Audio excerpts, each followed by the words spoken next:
नमस्कार, खबरों की खबर में आपका स्वागत है। मैं हूं संकेत उपाध्याय। तमाम बार, कई बार कुछ ऐसी चीजें होती हैं जिसमें एक सेकंड अगर आप इजाजत दें। ये पता नहीं कौन है फोन कर रहा है। हेलो हेलो हेलो, कोई बात ही नहीं कर रहा। कमाल की बात है। रिंगर ऑफ कर देता हूं। अब ऐसी कम से कम नहीं तो 5-6 बार आपके साथ होता होगा कि आपके फोन पे आया, आपने हेलो हेलो हेलो किया, वहां से कोई आवाज ही नहीं आ रही है। अब आपको अगर मैं ये बताऊं कि ये इतनी सी चीज भी एक बहुत बड़ा फ्रॉड है, तो आप क्या मानेंगे? मानना पड़ेगा। ये देखिए,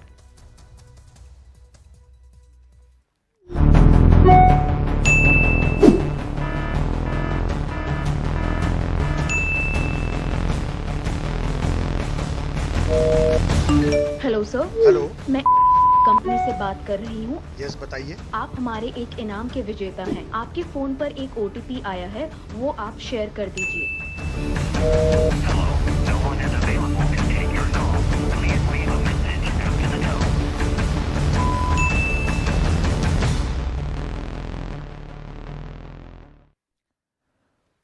तो देखिए, ये जो पूरी भूमिका बंधाई अभी शुरुआत में, वो इसलिए थी कि आपको चेताया जा सके कि सावधान हो जाइए। ये नई टाइप की ठगी शुरू हुई है जिसमें ना तो ओटीपी मांगा जाएगा, ना तो ईमेल भेजी जाएगी। बस ऐसे ही एक मिस्ड कॉल आ जाएगी, आप उठा के हेलो हेलो हेलो करेंगे, ब्लैंक कॉल होगी। और कुछ मामलों में तो आप ये सोचिए कि आपको कॉल उठाने की भी जरूरत नहीं है। आपने अगर अपने फोन की घंटी बजते रहने दी, इतने में ही काम तमाम। आपको लग रहा होगा ये कैसे हो सकता है, क्या मजाक कर रहे हैं। ऐसा हुआ है। और कैसे हुआ है, आइए आपको वो बता दें। अब दिल्ली में सिक्योरिटी एजेंसी चलाने वाले शमशेर सिंह के साथ यही जालसाजी हुई। 13 नवंबर को वो जब अपने घर पर ही थे तो मिस्ड कॉल आई उनके फोन पर। दिल्ली में ठगी का एक हैरत अंगेज मामला है। सिक्योरिटी एजेंसी चलाने वाला निशाना बना। 13 नवंबर को शाम 7 बजे 8:44 पर शमशेर सिंह के मोबाइल पर कई कॉल आए। कुछ कॉल उन्होंने उठाए लेकिन कोई आवाज नहीं आई। मोबाइल पर कई कॉल उठाए ही नहीं, मैसेज के जरिए ओटीपी भी नहीं मांगा किसी ने। तो उनको लगा कि ये कॉल है, कनेक्ट नहीं हो रही है, तो उन्होंने फोन रख दिया, अपना काम करने लगे। लेकिन अचानक उनके अकाउंट से पैसे निकलने शुरू हो गए। उनके करंट अकाउंट से 1 नहीं, 2 नहीं, 5 नहीं, 10 नहीं, 20 नहीं, 40 नहीं, 50 लाख रुपए निकाल लिए गए थोड़े थोड़े उसमें 4-5 ट्रांजैक्शन में।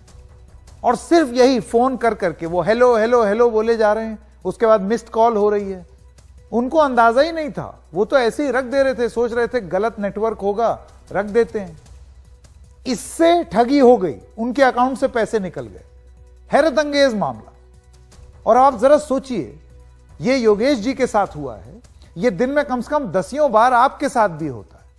यानी कि अब हम मिस्ड कॉल से ठग लिए जाएंगे। सुनिए योगेश जी ने क्या कहा।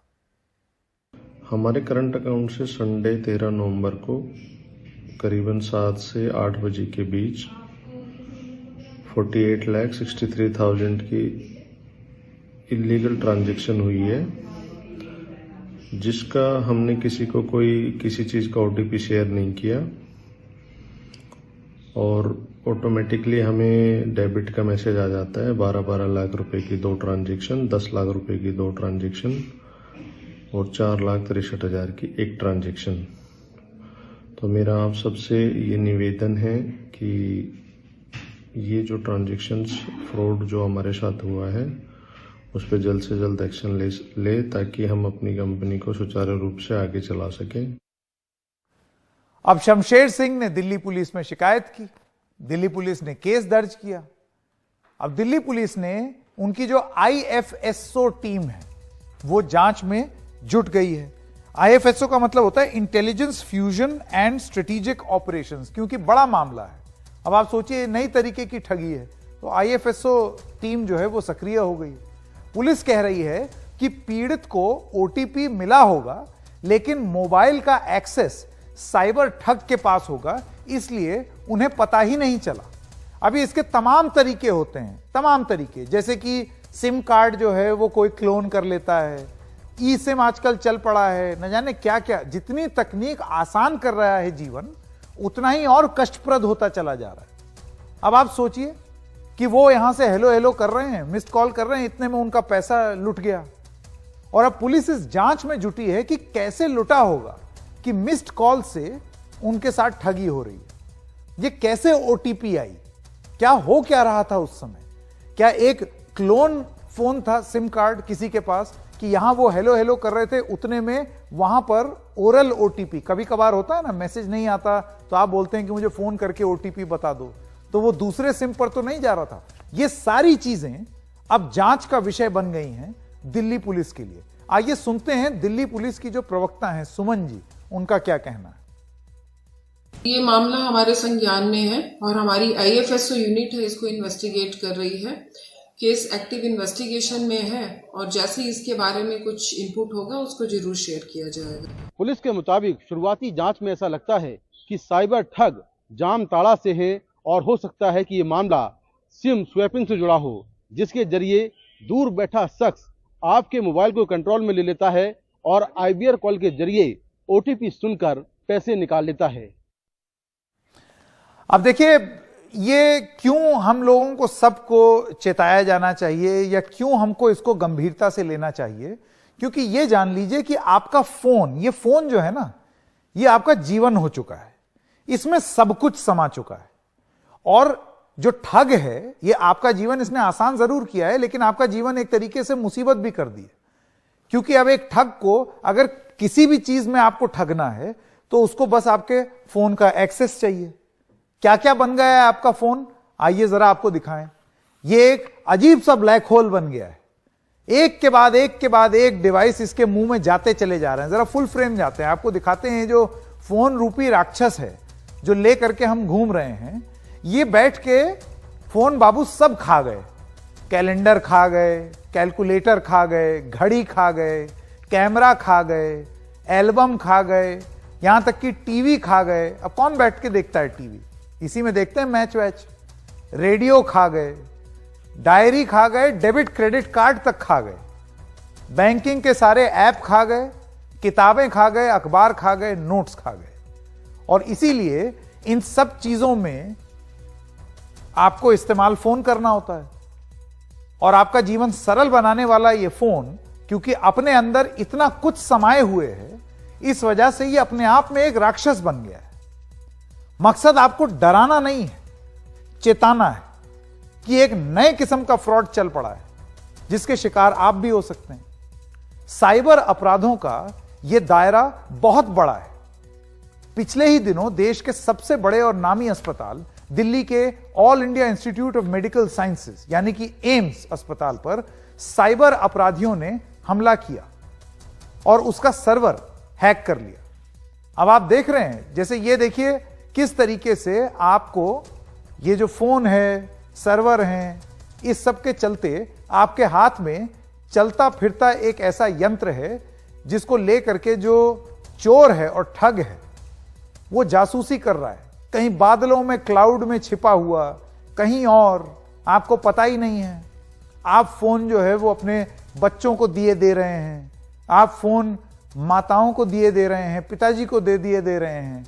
वो अभी बड़ी मुश्किल से जूझ ही रहे थे पुराने वाले छोटे फोन से कि आपने ये स्मार्टफोन थमा दिया कि व्हाट्सएप पे वीडियो चैट करेंगे।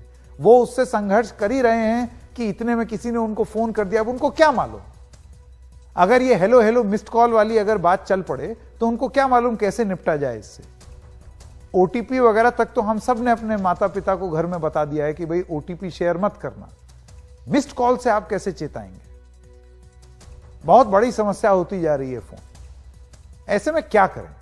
और जैसा कि अभी थोड़ी देर पहले मैं आपको बता रहा था कि यह सिर्फ मोबाइल फोन तक सीमित नहीं है। आप सोचिए, एम्स अस्पताल दिल्ली का, उसका सर्वर हैक कर दिया। एम्स के सर्वर हैक में अब धीरे धीरे वो बहाल हो रहा है। 23 नवंबर को 5 मुख्य सर्वर हैक हो गए एम्स के। मुख्य सर्वर, बैकअप सर्वर, ये सब हैक हो गया।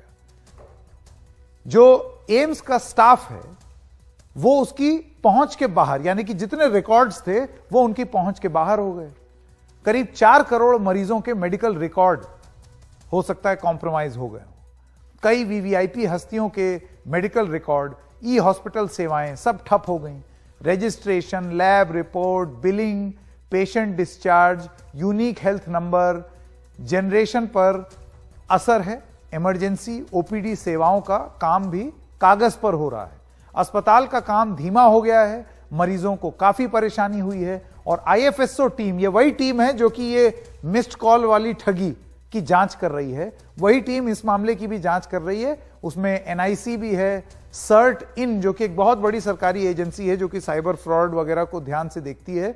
ये सारी एजेंसियां अब सक्रिय हो गई हैं। अब एम्स के सर्वर हैक पर अपुष्ट सूत्रों के मुताबिक क्रिप्टो करेंसी में करीब 200 करोड़ रुपए मांगे गए। एम्स का डेटा डार्क वेब पर देखा गया है, लेकिन ये सारी जानकारियां हैं जो अभी जांच के अधीन है। डार्क वेब क्या होता है? अब देखिए, इन सब चीजों में अगर हम चलते चले गए तो ये भी एक अजीब सी गुत्थी है। डार्क वेब वो जगह है जो कि नॉर्मल इंटरनेट नहीं है, यानी कि वहां सब चीज एक पर्दे के पीछे छुपी हुई है और अंधेरा ही अंधेरा है, और इसमें ठग लिए जाते हैं आप। चोर उचक्कों की दुनिया, आप ये जान लीजिए, इंटरनेट का चोर बाजार। अब आइए ये बताते हैं 2022 में हर रोज साइबर अटैक हुए हैं। ये techjury.net की एक रिपोर्ट है। दुनिया भर में हर रोज 30,000 वेबसाइट्स पर हमला हुआ है। दुनिया के 64% कंपनियों पर कम से कम एक साइबर अटैक हुआ है। 2021 में 2.2 अरब दस्तावेजों पर साइबर अपराधियों की पहुंच है। 94% साइबर अपराध ईमेल के जरिए होते हैं और 40 सेकंड से कम में वेब पर कहीं ना कहीं कोई साइबर हमला हो रहा है। इतना कॉमन है। इंटरनेट पर हर दिन 24,000 संदिग्ध मोबाइल ऐप्स ब्लॉक हो रहे हैं। हर रोज 3 लाख नए मैलवेयर बनाए जाते हैं। अब इन सब चीजों को लेकर के भारत में साइबर अटैक 2022 के पहले 3 महीनों में उसकी क्या स्थिति है आपको वो बता दें। ये साइबर सेफ्टी पल्स की रिपोर्ट है, नॉर्टन जो कंपनी है उसकी। 3 महीने में 1.8 करोड़ साइबर अटैक, हर रोज औसतन 2 लाख साइबर अटैक हो रहे हैं। ईमेल के जरिए फिशिंग की 60,000 कोशिशें की जा रही हैं। कोशिश सोचिए, लगातार कोई कोशिश कर रहा है। क्रिप्टो करेंसी से जुड़े स्कैम काफी आम हो गए हैं। सरकार इस तरफ भी अब जांच कर रही है। ये सारी रिपोर्ट सरकार के सामने है। अब इस सब के चलते क्या हो रहा है, बहुत सारे लोगों का, खासतौर से हमारे देश में, यह मन में आता है कि भाई क्या करें, फिर स्मार्टफोन ना लें, उसके बिना तो गुजारा भी नहीं हो सकता। जैसे कि अभी थोड़ी देर पहले हमने दिखाया, वो तो दुनिया जहां की चीजें उसके अंदर समाहित हैं। और ये आंकड़े देखिए, भारत में 2021 में 16 करोड़ स्मार्टफोन बिके हैं। और फीचर फोन, यानी कि वो याद है नोकिया 1100, बिल्कुल बेसिक सा फोन और मैसेज जिसमें होता था, फीचर फोन जो है वो 8.6 करोड़ बिके हैं। यानी कि जस्ट डबल 2021 में स्मार्टफोन बिके हैं। यानी कि इतने सारे स्मार्टफोन, इतने सारे फोन बाजार में उपलब्ध हैं। बहुत सारे नए ग्राहक जिनको नहीं मालूम है कैसे यूज करते हैं, वो सब ठगी का हिस्सा बन सकते हैं। डरिए मत। ये एक छोटी सी चेतावनी है कि थोड़ा सा होशियार होना पड़ेगा। मैं स्वागत करना चाहता हूं हमारे मेहमान का। साइबर एक्सपर्ट हैं अमित दुबे जी। दुबे जी, आपका बहुत बहुत स्वागत। इस कार्यक्रम के माध्यम से, जैसे कि हम बार बार कह रहे हैं, डराना मकसद नहीं था, समझाना मकसद था कि नई जिस तरीके से ये जो तकनीक है वो जीवन आसान करती है, उसके साथ साथ उसका दुरुपयोग भी हो सकता है। मैं सबसे पहले आपसे ये जानना चाहता हूं कि क्या जानकारी है हमारे पास इस मिस्ड कॉल ठगी के बारे में। देखिए संकेत जी, पूरी तरीके से नहीं नकारा जा सकता कि मिस्ड कॉल से फोन हैक नहीं होते, क्योंकि होते हैं। पेगासस जब आया था मार्केट में तो पेगासस जो मेलवेयर था वो मिस्ड कॉल के द्वारा ही हैक करता था फोन को। इस वाले केस में क्या हुआ ये तो जांच पूरी करने पर पता पड़ेगा, पर मैं आपको एक सिमिलर केस बताता हूं कि मेरे पास एक केस आया जिसमें 75 लाख रुपए निकल गए थे। दिल्ली के एक बिजनेसमैन है और उन्होंने कोई ओटीपी नहीं दिया था, और ये वीकेंड में हुआ था सारा काम, थर्सडे नाइट से, और 4 घंटे के अंदर सारे पैसे निकले। और उसके बाद जब मेरे पास केस आया, मैंने देखा कि फोन के अंदर कोई एप्लीकेशन तो होनी चाहिए जो एसएमएस उठा के कहीं भेज रही हो, क्योंकि ओटीपी तो आया था, पर इन्होंने अप्लाई नहीं किया। इन्होंने ना किसी से बात की उस दौरान, ना कोई कॉल आया, ना कोई लिंक क्लिक किया, और पैसे निकल गए। तो जब मैंने देखा कोई एप्लीकेशन है ही नहीं एसएमएस लेकर बाहर भेज रही हो, तो अगला मेरा एफर्ट था कि कहीं ऐसा तो नहीं कि कोई एप्लीकेशन इंस्टॉल हुई हो और उसके बाद रिमूव कर दी गई हो और अभी उसमें ट्रेसेस नहीं है। तो फिर हम लोग डैशबोर्ड के थ्रू देखते हैं कि इस दौरान 2-3 दिन के अंदर कोई ऐसा एप्लीकेशन आया था क्या फोन में। तो एक गेम मिला हमें उसके अंदर, और गेम अनइंस्टॉल हो गया था। पहले थर्सडे नाइट इंस्टॉल हुआ, संडे नाइट अनइंस्टॉल हुआ, और उस बीच में पैसे निकले। गेम एसएमएस पढ़कर बाहर भेज सकता था, जो एसएमएस का एक्सेस था उसको। तो मैंने पूछा कि आपके घर में कोई दूसरा है जो कोई गेम इंस्टॉल कर सकता है, तो उनका बच्चा था 14 साल का, उसका आईपैड देखा हम लोगों ने। तो उसके आईपैड में एक एप्लीकेशन थी डिस्कॉर्ड करके, जो एनोनिमस चैट ऐप होती है, और इसमें जब चैट के अंदर हम लोग गए तो वो किसी लड़की के संपर्क में था, जो लड़की थी या क्रिमिनल था, वो इंपर्सोनेट भी हो सकते हैं। बट वहां उस चैट में उस लड़की ने उसको बोला कि आपको मैं रोबक्स पॉइंट दूंगी यदि आप ये एप्लीकेशन अपने फादर के फोन में इंस्टॉल कर दें। रोबक्स करेंसी होती है जो रोब्लॉक्स गेम्स बच्चे खेलते हैं, वो यूज करते हैं। हाँ। और आपकी जानकारी के लिए बता दूं कि रोबक्स को रुपीज में या डॉलर्स में भी कन्वर्ट किया जा सकता है, और ये कई करोड़ों का मनी लॉन्ड्रिंग का तरीका है। रोबक्स के थ्रू पैसा इधर से उधर भेजा जाता है। तो रोबक्स पॉइंट्स के चक्कर में उसने अपने फादर के फोन में वो ऐप इंस्टॉल कर दी। और बताइए, फिर उसी लड़की बच्चों का गेम है ये रोब्लॉक्स? बिल्कुल सर। और इसके बाद अनइंस्टॉल भी करा दी उसने, उसको इंस्ट्रक्ट किया कि इसको अनइंस्टॉल कर दीजिए, ताकि मौका पड़ने पर बाद में फिर ऐसा किया जा सके। तो कई बार क्या होता है कि बहुत सारे तरीके हैं, जैसे अभी आपने बोला ई सिम क्रिएट कर लेना किसी का, लोगों को पता ही नहीं कि ई सिम होता क्या है। ई सिम बेसिकली आपके फिजिकल सिम को कोई भी कंट्रोल ले सकता है, क्यूआर कोड की तरह उसको ईमेल आ जाएगा, और उसका जो प्रोसेस है बड़ा सिंपल सा है। और वो कई बार आप गलती से एक एसएमएस कर देंगे 1 लिखकर, तो आपका ई सिम क्रिमिनल के हाथ में चला जाए। तो एक एसएमएस करने पर आपका पूरा का पूरा फोन का कंट्रोल किसी और, सिर्फ फोन नहीं, आपकी पूरी कुंडली मानी है, क्योंकि आज फोन के अंदर सब कुछ है। और वो सिम में और एसएमएस में भी आपने क्या लिखा है, सिर्फ 1 लिखा हो, दैट्स इट, कुछ कंटेंट नहीं लिखा। तो लोगों को फर्क मतलब ऐसा अमित लगता है कि जी, मैंने तो ऐसा मेरा तो यह मानना है कि जिस रफ्तार पर स्मार्टफोन बढ़ रहे हैं, हालांकि ग्लोबली एक चीज ये भी देखने को मिली है, बहुत सारे लोग जो हैं वो चट गए अपने स्मार्टफोन से। और ग्लोबली अगर आप देखें तो 1 बिलियन वो पुराने वाले जो फीचर फोन होते थे, आजकल वो भी बिकने लगे हैं दुनिया भर में। भारत में भी 8.5 करोड़ फीचर फोन बिके।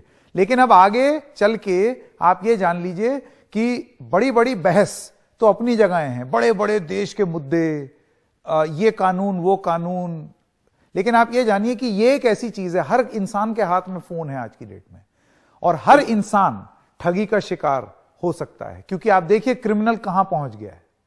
अभी तक तो सिर्फ ओटीपी पे था, अब वो मिस्ड कॉल पे पहुंच गया है। ये सवाल पूछिए अपनी सरकार से। बहुत